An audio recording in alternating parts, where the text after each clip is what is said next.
tudo bem com vocês? Professor Rodrigo Sérgio de Geografia e hoje a gente vai trabalhar o quê? Agropecuária, exatamente. Lembra, primeiro de tudo, fique em casa, tá meu filho? Fique em casa, acompanhe as aulas e eu vou pescar bem aqui, ó. Acompanhe as aulas na TV Assembleia, na TV Seduc, TV do Governo do Estado e também na Rádio Timbira. Fique em casa, acompanhe as aulas e deixe que o melhor em conteúdo chegue até você para você detonar na prova do Enem, na prova da UEMA e em todas as provas a nível nacional. E hoje a gente vai falar de agropecuária. Lembra daquela propaganda que povoou a TV? Agro é tech, agro é pop, agro é tudo? Muito bem, é disso que a gente vai falar hoje. Principalmente por quê? Porque o Brasil é a terceira maior potência agrícola do planeta. Só perdemos em produção agrícola para os Estados Unidos e para a Europa. Essa grande potência agrícola que é o Brasil sustenta a economia do país nos últimos 3 anos. Nós somos uma referência na exportação de commodities. E você sabe o que são essas commodities? Não sabe? São produtos da agricultura, da pecuária e do extrativismo que possuem uma grande valorização no cenário internacional. Para você ter uma ideia, o Brasil é uma referência na exportação de soja, de milho, de algodão, de laranja, de carne bovina e de minério de ferro. Então o Brasil se destaca nessa exportação desses gêneros primários dentro do cenário internacional. Mas como é que nasceu essa agricultura e essa pecuária do mundo? Vamos para cá? No início, o homem ele era o quê? Nômade. Ele vivia se deslocando de um local para o outro, ele não tinha residência fixa. Então ele vivia da caça, da pesca e da coleta. Aproximadamente 7.000, 9.000 anos antes de Cristo, acontece o que nós chamamos de Revolução Neolítica, ou processo de sedentarização do homem. Ele deixa de ser nômade e passa a ser o quê? Sedentário. Ele vai buscar uma residência fixa. E nesse buscar a residência fixa é que nasce a agricultura e a pecuária. O homem ele vai diminuir a caça, diminuir a pesca, diminuir a coleta e vai passar a criar animais e passar também a plantar os seus alimentos. Só que essa agricultura e essa pecuária não vão surgir de maneira aleatória. Elas vão surgir em locais específicos do planeta. Vão surgir especificamente em uma área chamada de crescente fértil. Essa crescente fértil você estuda lá nas aulas de história. São as áreas nas margens do rio Tigre, do rio Eufrates, região da antiga Mesopotâmia, atualmente o Iraque. Surgir também nas margens do rio Nilo. Isso, o rio Nilo, lá na África. Lembra? O Egito é uma dádiva do Nilo, é um presente do rio Nilo. Além dessas áreas, do rio Tigre, do rio Eufrates e do rio Nilo, também nas margens do rio Jordão.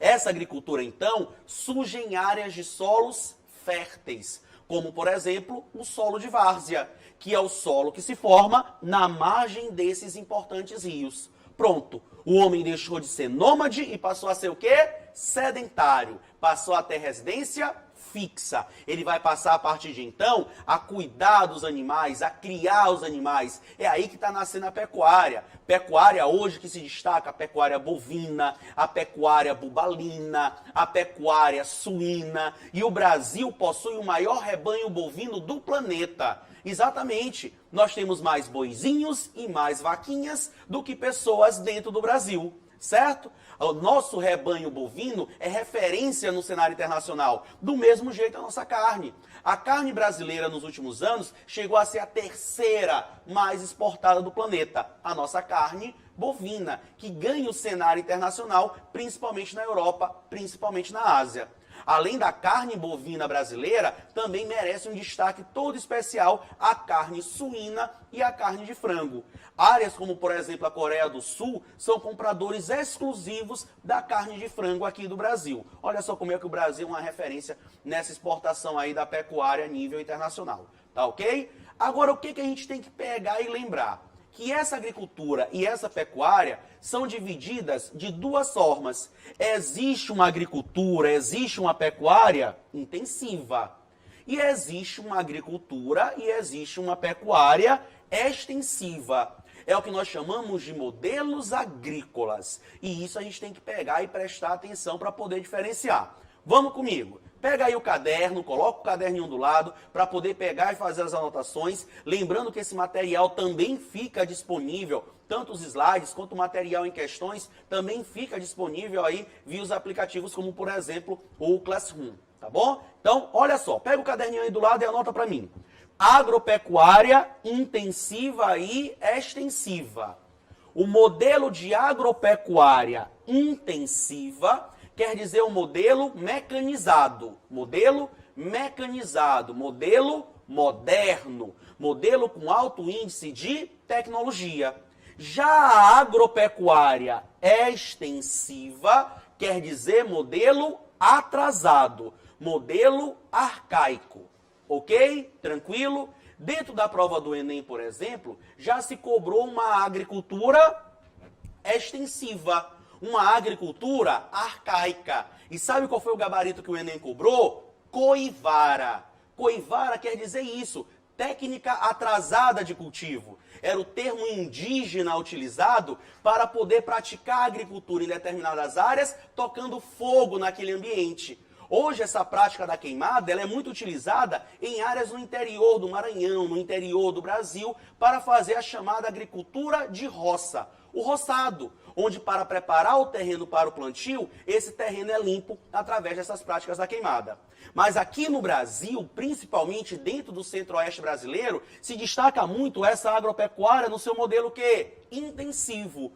Principalmente a sojicultura mecanizada. E essa sojicultura mecanizada no centro-oeste do país faz com que o Brasil seja uma das referências nas exportações de soja nos últimos anos. O Brasil e os Estados Unidos disputam o primeiro lugar nas exportações de grão de soja no planeta. Tá bom? O Brasil, no ano retrasado, ficou em primeiro lugar nessas exportações. A safra do ano passado, os Estados Unidos foi o primeiro lugar e agora em 2020 vamos ver como é que se desenrola essa guerra comercial a respeito aí das exportações de soja entre o Brasil e os Estados Unidos. Tudo bem? Tranquilo? Vamos seguindo? Então, olha só, vamos falar então dessa agricultura itinerante. Sabe o que significa agricultura itinerante? É a mesma coisa de agricultura nômade. É aquela que não tem residência o quê? Fixa, que ela vai se deslocar de um local para o outro. E quando você tem o avanço dessa agricultura itinerante, você vai provocando uma problemática ambiental chamada de desertificação, que é a expansão de áreas inférteis ao longo do terreno. Por que isso? Porque no modelo itinerante você não se preocupa com a qualidade do solo. Você não se preocupa em proteger esse solo. Você vai aplicando técnicas atrasadas de cultivo, principalmente através, olha só, das queimadas, e essas queimadas vão eliminando os nutrientes que existem no solo. Ao longo de 2, 3, 4 queimadas, todos os nutrientes existentes no solo acabam desaparecendo. E o que era uma área fértil se torna uma área infértil. Daí o termo desertificação. Mas guarda isso daí que nós vamos falar lá na frente um pouquinho mais sobre isso. Esse modelo de agricultura itinerante é típico de países subdesenvolvidos, países dentro da América Latina, países dentro do continente africano, principalmente a África subsaariana, que é a África que fica ao sul do deserto do Saara, e também na chamada Ásia Meridional. São áreas subdesenvolvidas onde se destaca esse processo itinerante. Aqui no Brasil, esse tipo de agricultura é destaque principalmente na região Nordeste, principalmente no sertão nordestino, e marca o nosso sistema de roça, o nosso roçado. Aqui no Maranhão, merece um destaque todo especial para o sistema itinerante da plantação de quê? Da mandioca, tá bom? Muito voltado para a agricultura de subsistência. Ok? Vamos avançar? Existe também o modelo de agricultura de jardinagem. Aí você pensa, moleza, agricultura de jardinagem é fazer um jardim, né? É plantar as flores, para já poder pegar e colher aquele buquê para o Dia dos Namorados, não é isso? Não, calma. A agricultura de jardinagem é uma das técnicas mais utilizadas no mundo hoje, principalmente na área do Sudeste Asiático. Principalmente na área do Sudeste Asiático. Nesse Sul e Sudeste da Ásia, o que é que a gente tem que lembrar? Preste atenção. Vamos abrir um parênteses aí enorme e vamos dar um pezinho lá na geografia física. Vamos lá? Vamos comigo? O Sul e o Sudeste da Ásia são áreas de instabilidade geológica. São cinturões orogênicos. Rodrigo, o que quer dizer isso? São áreas de limites de placas tectônicas. Portanto, são áreas de relevo montanhoso. Áreas onde as placas estão se chocando e formando grandes cadeias montanhosas, como, por exemplo, a Cordilheira do Himalaia. Nessas regiões montanhosas, o relevo ele não vai ser um relevo adequado para a prática da agricultura. Porque se você plantar na encosta desse relevo, quando acontecer o período chuvoso, você vai ter uma grande erosão que vai prejudicar essa prática agrícola. Então, sabe o que é que acontece? Para poder evitar esse excesso de processo de erosão, você tem uma técnica chamada de terraceamento. Isso, terraceamento. É fazer o plantio em forma, de terraços. Fazer o plantio em forma de terraços. Dessa forma, quando acontece o período chuvoso, a água cai degrau por degrau, diminuindo o processo de erosão. Lembra, tudo que está exposto à superfície vai ter erosão, vai ter desgaste. A técnica do terraceamento não elimina a erosão, apenas diminui os impactos dessa erosão. Então, em áreas de relevo acidentado, como o sul e o sudeste da Ásia, a técnica do terraceamento diminui esse processo de erosão e é uma das técnicas mais utilizadas para proteger o solo. Rodrigo, e por que então o termo jardinagem? Vamos lá, pensa comigo. Sul e sudeste da Ásia, a área do planeta que mais concentra pessoas. A maior concentração populacional do mundo fica dentro de países como a China e como a Índia. Historicamente, o sul e o sudeste da Ásia são formados por famílias numerosas. Quanto mais pessoas, maior a disponibilidade de mão de obra. Maior disponibilidade de mão de obra para trabalhar onde? No campo. E se você está em uma área de relevo acidentado, um relevo montanhoso, não tem como você colocar grandes máquinas dentro desse espaço. Conseguiram fazer as contas então já? Tem um relevo acidentado. Não consigo colocar as máquinas, tenho pessoas disponíveis para trabalhar no campo, o que é que eu acabo fazendo? Coloco essas pessoas para trabalhar nessa prática agrícola, onde o plantio e a colheita vão ser feitas manualmente, como se essa plantação fosse um imenso jardim.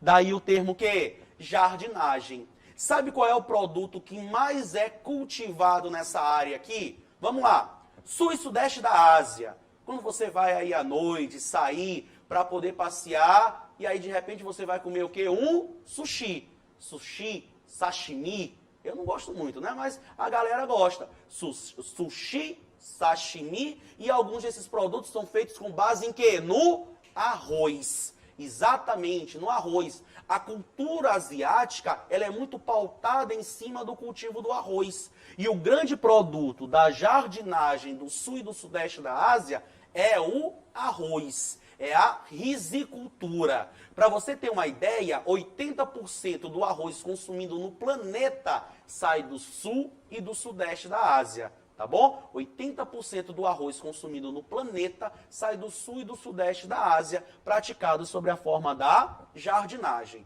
Jardinagem, portanto, é uma técnica agrícola que se preocupa em proteger o solo da prática da erosão.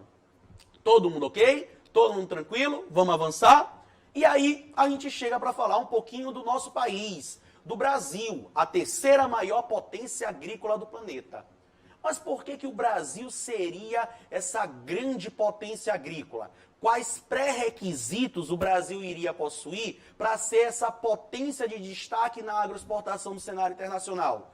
Vamos para a história? Lembra lá da carta de Pero Vaz de Caminha? Quando ele encaminhou a carta, ele dizia o seguinte: não encontramos aqui no Brasil metais preciosos de imediato, mas é uma terra fértil, que em si plantando tudo dá. Uma terra fértil. Os solos do Brasil, turma, são alguns dos solos mais férteis que existem no planeta. E, de maneira geral, é uma fertilidade natural. Você não precisa fazer grandes alterações no solo para que essa fertilidade ela seja despertada. Isso é uma vantagem muito grande para a prática da agricultura dentro do território nacional. A fertilidade natural dos seus solos. Além disso, o Brasil, ele teve a partir da metade do século XX, grandes investimentos no campo brasileiro. Foi através da chamada Revolução Verde. Essa Revolução Verde, ela começou ali na década de 60, nos Estados Unidos e na Europa, para aumentar a produção agrícola dentro do mundo rico, para diminuir os impactos da fome ocasionados pela Primeira e a Segunda Guerra Mundial. Essas técnicas agrícolas, essas inovações agrícolas chegaram no mundo subdesenvolvido. Para ser mais exato, foram vendidos para o mundo subdesenvolvido. Essa Revolução Verde, então, provoca uma série de inovações no campo brasileiro que vão aumentar a produção agrícola do nosso país. Vão chegar as máquinas, você vai começar a ter as sementes geneticamente modificadas, os alimentos transgênicos, alguns solos vão ser corrigidos de maneira artificial, como é o caso do solo do Cerrado, e isso tudo vai fazendo com que o Brasil passe a se destacar na produção agrícola no cenário internacional. Então vamos passear pelo Brasil? Vamos passear pelo Brasil comigo. Vamos lá? Vamos lá, combinado? Tranquilo? Então vamos. Vamos começar aqui pela nossa região, pelo Nordeste brasileiro, tá? No litoral do Nordeste, você tem um solo muito fértil chamado de solo de Massapê. Esse solo de Massapê ele é formado a partir da decomposição do calcário. Calcário que é uma rocha de origem sedimentar orgânica. O solo de Massapê ao longo do litoral nordeste do Brasil é muito utilizado até hoje para a agricultura da cana-de-açúcar, para a agricultura do algodão, para a agricultura do cacau, do tabaco, da laranja. São alguns dos produtos que se destacam nesse solo de Massapê ao longo aqui do litoral da região nordeste. Além do solo de Massapê, merece também destaque no Brasil, principalmente nas porções sudeste e sul do país, o solo de terra roxa. O solo de terra roxa é um solo formado a partir da decomposição do basalto. Basalto, que é uma rocha magmática extrusiva. Olha a geografia física aparecendo aí de novo. Você teve, sim, erupções vulcânicas no Brasil há aproximadamente 225 milhões de anos. E essas erupções vulcânicas formaram rocha basáltica no sudeste e no sul do país. Essa rocha basáltica se decompondo deu origem ao solo de terra roxa, que historicamente, ali no século XIX, foi muito utilizado para a agricultura de quem? Do café. Até hoje, século XXI, esse solo é utilizado para a agricultura do café, também da cana-de-açúcar, para o trigo e merece um destaque muito especial no sul do país, a agricultura da uva. As grandes vinícolas do sul do país, principalmente no Paraná, Santa Catarina e Rio Grande do Sul, certo? Esses são os dois solos mais férteis que eu tenho no Brasil. Além deles, merece destaque também o solo de várzea, principalmente aqui, ó, na porção norte do Brasil. O solo de várzea é aquele solo formado na margem dos rios. Quando você tem um transbordamento da água dos rios, essa água invade a margem desses rios e leva para essas margens uma grande quantidade de matéria orgânica, fertilizando, adubando de maneira natural esse solo. É uma área muito utilizada para a prática do arroz. Isso merece destaque, inclusive, aqui no Maranhão, na área da chamada ali nos lagos maranhenses, na área da Baixada Maranhense, na região de Pinheiro, os campos alagados da Baixada Maranhense. Certo? Agora presta atenção no detalhe. O solo que é intensamente utilizado para a agricultura da soja no Brasil não é o solo mais fértil que nós temos. É o latossolo, na porção centro-oeste do país. O latossolo, na porção centro-oeste do país, não é um solo de fertilidade natural. Ele é um solo muito ácido que precisa ser corrigido através da técnica da calagem. A técnica da calagem, acrescentar calcário para fazer o balanceamento do pH desse solo, é uma técnica que chega no Brasil com a Revolução Verde, na segunda metade do século XX. E aí sim, depois desse solo corrigido pela técnica da calagem, é que ele fica pronto para o plantio da soja. Todo mundo ok? Tranquilo? Passeamos pelos solos brasileiros e já citamos também alguns produtos agrícolas em destaque no país. Agora, a gente tem que pegar e lembrar o seguinte. Os solos no Brasil, nem todos eles são protegidos de maneira adequada. Apesar de você ter uma grande agricultura no modelo de proteção, no modelo intensivo, de preocupação com o solo, você tem que lembrar que boa parte desse país também tem modelos extensivos, arcaicos, itinerantes, atrasados, onde você não se preocupa tanto em proteger esse solo. Dessa maneira, o solo brasileiro acaba sendo intensamente degradado e você tem dois processos responsáveis por essa intensa degradação: a arenização e a desertificação. Vamos pegar aqui e diferenciar os dois? Quando você fala, por exemplo, de arenização, a formação dos areais, o que é que você tem que lembrar? Essa arenização vai acontecer principalmente no sul do país. Para ser mais exato, no Rio Grande do Sul, na cidade de Alegrete, no Rio Grande do Sul, onde você tem uma vegetação rasteira, uma vegetação de campos, uma vegetação de gramíneas, que é pisoteada pelo gado e essa vegetação é arrancada, deixando o solo o quê? Exposto.